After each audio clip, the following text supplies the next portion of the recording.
시청자 여러분 안녕하십니까? 행복한 미래를 여는 방송 복지TV 뉴스입니다. 장애인 거주시설의 인권 침해, 노동 착취에 대해 국가인권위원회가 미온적인 태도를 보이고 있어 비판을 받고 있습니다. 황현희 기자입니다. 대구의 한 장애인 거주시설에서 거주인을 대상으로 한 인권 침해, 노동 착취 등이 발생했습니다. 대구 장애인 차별철폐연대는 이 사건에 대해 국가인권위원회에 조사를 요청해 직권조사를 시행했지만 인권위는 단순히 해당 지자체의 지도 점검과 업무 개선 등 유명무실한 행정 조치만을 권고했습니다. 이에 장에게는 기자회견을 열고 가해자에 대한 법적 처벌, 구체적 징계 등에 관한 내용과 거주인에 대한 근본적인 해결책을 제시하지 않은 인권위의 권고사항에 대해 솜방망이 처벌이라며 비판했습니다. 장애인 차별추진금지연대 김성현 사무국장은 인권위 차별시정소위원회가 모두 법률가들로 구성돼 있어 장애인 거주시설 사건을 인권 측면이 아닌 법률 측면에서만 해결하는 것에 우려를 표했습니다. 이어 인권위 목적에 맞게 인권위 측면에서 사람들의 권리를 지켜주길 바란다고 강조했습니다. 한편 장에게는 인권위 차별시정소위원회 위원 3명과 면담을 요청했지만 인권위 측은 1명만 면담에 응할 수 있다고 답해 이날 면담은 이뤄지지 않았습니다. 복지TV 뉴스 황현입니다. 장애가 있는 원생들을 때리고 계집애 감금한 전남 신안의 한 복지시설 원장이 피해자와 합의해 항소심에서 감형됐습니다. 광주지법 형사 3부는 폭력행위 등 처벌에 관한 법률 위반 등의 혐의로 기소된 고모 씨에 대해 항소심에서 징역 2년의 원심을 깨고 징역 1년 2개월을 선고했다고 밝혔습니다. 재판부는 양형 사유에 대해 복지시설을 운영하면서 장애인 입소자를 상습 폭행하고 감금한 점은 죄질이 좋지 않지만 1심에서 피해자 3명과 2심에서 추가로 7명과 합의했고 피해자들이 처벌을 원하지 않는 점 등을 고려했다고 설명했습니다. 노사정 대타협이 이루어진 지 100일이 지났지만 여전히 노동개혁 입법은 제자리인데요.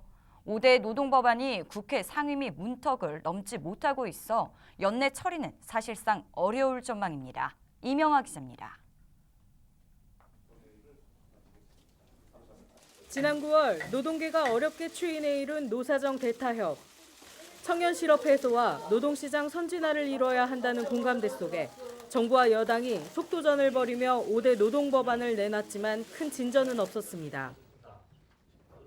정부가 당초 합의문에 없었던 비정규직 사용기간 연장과 파견 허용업종 확대 등을 입법 내용에 포함시키면서 한국노총은 노사정 합의 파기라며 반발하고 나선 겁니다. 한국노총의 요구를 무시하고 독선의 길을 고집한다면 노사정 대타협은 파기된 것으로 간주하겠습니다. 총선을 앞둔 여야는 선거구 획정 등 시급한 쟁점에 매달려 노동개혁법안 논의는 뒷전에 밀어둔 상태입니다.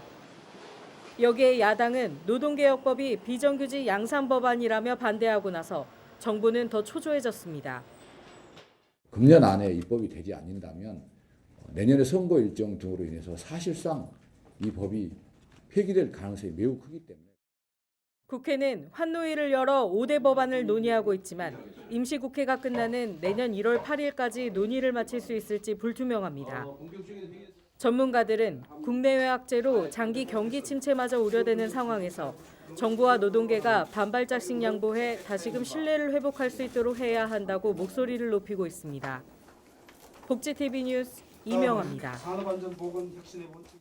한쪽 눈이 실명되거나 저시력인 단 한 장애인이라도 다른 한쪽 눈이 시각장애가 없을 경우 이 운전 능력에 대한 검증 절차를 거쳐 제1종 보통면허 취득이 가능하게 됩니다. 국가인권위원회는 양한 시력만을 기준으로 일률적으로 제1종 운전면허 취득 자격을 제한하고 개인차에 의한 조건부 면허 취득을 불허하고 있는 현행 면허 취득 제도에 대해 경찰청에 제도 개선을 권고한 바 있습니다. 이에 대해 경찰청은 한쪽 눈 시각장애인의 장애가 더 이상 진행되지 않는다고 확정된 경우에는 제1종 보통면허의 취득을 허용하는 방안을 추진 중이라고 밝혔습니다. 고용복지 플러스 센터라고 들어보셨나요? 이 고용과 복지 상담을 한 번에 받을 수 있는 곳인데요. 경기도에는 현재 9군데가 운영 중인데 오는 2017년까지 11곳이 더 문을 연다고 합니다. 김소영 기자입니다. 갑작스레 일자리를 잃은 김현숙 씨는 고용복지 플러스 센터를 찾아 실업급여를 받고 새로운 취업 정보도 제공받아 재취업을 준비하고 있습니다. 예전 같으면 취업 지원은 고용센터에서, 복지는 시청에서 교육과 상담이 이루어졌지만 앞으로는 주민들의 모든 업무가 이곳에서 원스톱으로 가능해집니다. 비용을 일단은 받고요. 요즘 일자리가 많지 않아요. 실제로는. 그래서 저희 여성들한테 조금 더 일자리가 많은지 좀 이것저것 좀 알아보고 가려고 해요. 고용과 복지 업무를 한 곳에서 볼 수 있는 고용복지 플러스 센터가 도내 9번째로 오산에 문을 열었습니다. 일자리 센터를 비롯해 고용센터, 복지지원팀 등 6개 기관이 한자리에 모여 있어 주민들이 여러 곳을 옮겨 다녀야 하는 불편함이 사라지고 원스톱으로 운영되기 때문에 업무의 효율성도 높였습니다. 지난해 1월 전국 최초로 문을 연 남양주 고용복지 플러스 센터의 경우 지난 1년 사이 취업자의 비율이 약 50% 증가했고 지난해 12월에 문을 연 용두청 고용복지 플러스 센터의 경우 역시 지난해 같은 대비 취업률이 약 52% 증가해 많은 시민들이 센터를 통해 구직의 기회를 얻었습니다.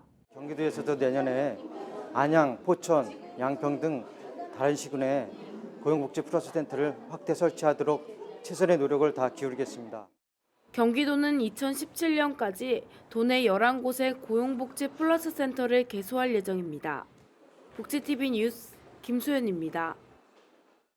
한 해를 돌아보며 나눔과 봉사를 실천해온 이들을 시상하는 자리가 마련됐습니다. 대한민국을 아름답고 빛나게 만든 이들을 위한 시상식 현장을 이솔립 기자가 전합니다. 시사연합신문사와 복지TV가 주최하는 제2회 대한민국 행복나눔봉사대상 시상식이 열렸습니다. 이번 행사는 국가 발전과 지역사회 발전을 위해 각 분야에서 공헌을 한 기관과 단체, 기업, 개인에게 각 정당과 시민사회단체, 언론기관 등이 참여해 그들의 노고를 치하하고 격려해 전 국민에게 널리 알리고자 마련됐습니다. 시상식에 앞서 열린 기념식에서 최규옥 행사조직위원장은 여러분의 뜨거운 나눔과 배려가 대한민국 방방곡곡 메아리 칠 수 있게 여러분이 나눔의 홍보대사가 되어달라고 말했습니다. 어려울수록 나눔과 배려를 실천하시는 분들이 한 분 한 분 오셨지 않나 생각합니다. 이 뜨거운 나눔과 배려가 대한민국 방방곡곡에 메아리칠 수 있는 여러분들이 홍보대사가 되어주실 것을 진심으로 믿고 저는 이 자리를 이날 축사자로 참여한 국회 김춘진 보건복지위원장도 만약 우리 사회가 내 편과 네 편으로 편을 가르기만 한다면 얼마나 불행한 사회이겠느냐. 하지만 여러분이 있어서 살맛 나는 세상이라고 생각한다고 전했습니다. 한편 이날 시상식에서는 국회 의정발전과 지방의회 자치발전을 이끈 공로대상 시상과 국회 정부위원장상, 환경노동위원장상 등 분과별 시상 등이 이어졌습니다. 또 미래창조과학 방송통신위원장상을 받은 가수 최유나와 연정, 민지, 김상배 등의 축하 공연 등이 펼쳐졌습니다. 복지TV 뉴스 이솔립입니다. 전신 대사 활동이 떨어지면서 쉽게 피곤하거나 빈혈 등이 나타날 수 있는 갑상선 기능 저하증 진료 환자 수가 연간 40만 명을 넘어섰습니다. 특히 여성 환자가 남성에 비해 6배나 많은 것으로 나타났습니다. 국민건강보험공단이 건강보험 진료비 지급 자료를 분석한 결과 진료 인원은 2010년 31만 8천여 명에서 2014년 41만 3천여 명으로 연평균 6.8%씩 증가한 것으로 나타났습니다. 남성은 8.3%, 여성은 6.5%가 증가하며 남성 환자의 연평균 증가율이 높았지만 진료 인원은 지난해 기준으로 여성이 남성에 비해 6배나 많은 것으로 조사됐습니다.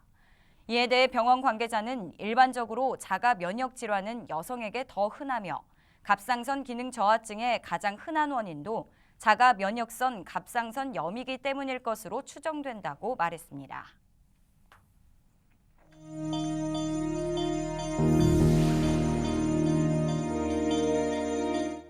이어서 간추린 뉴스를 전해드립니다.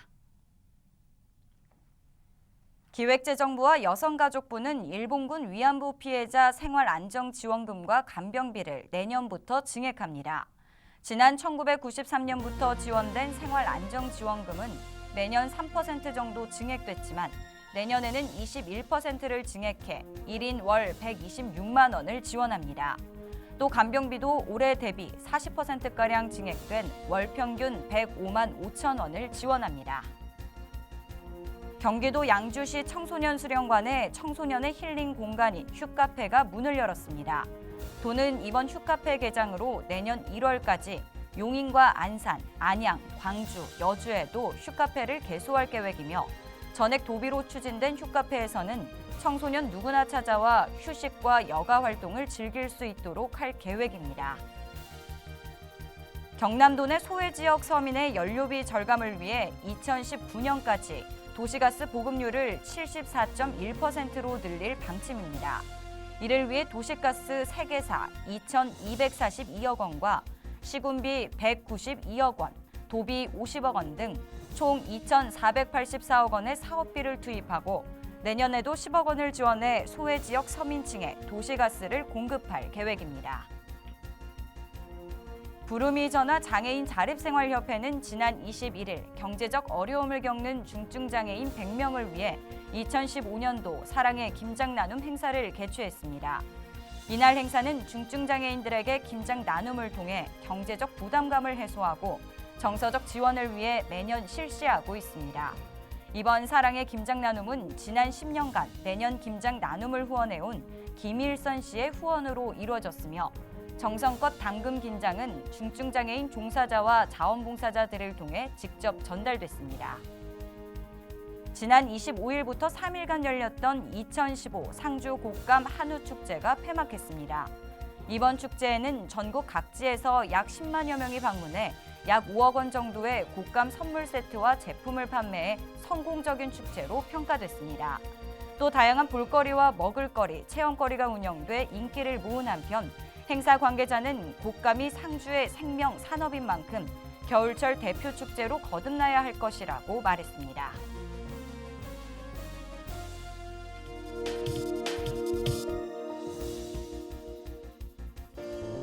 COPD라고 들어보셨나요? 만성 폐쇄성 폐질환이라는 병인데 세계 사망 원인 3위라고 합니다.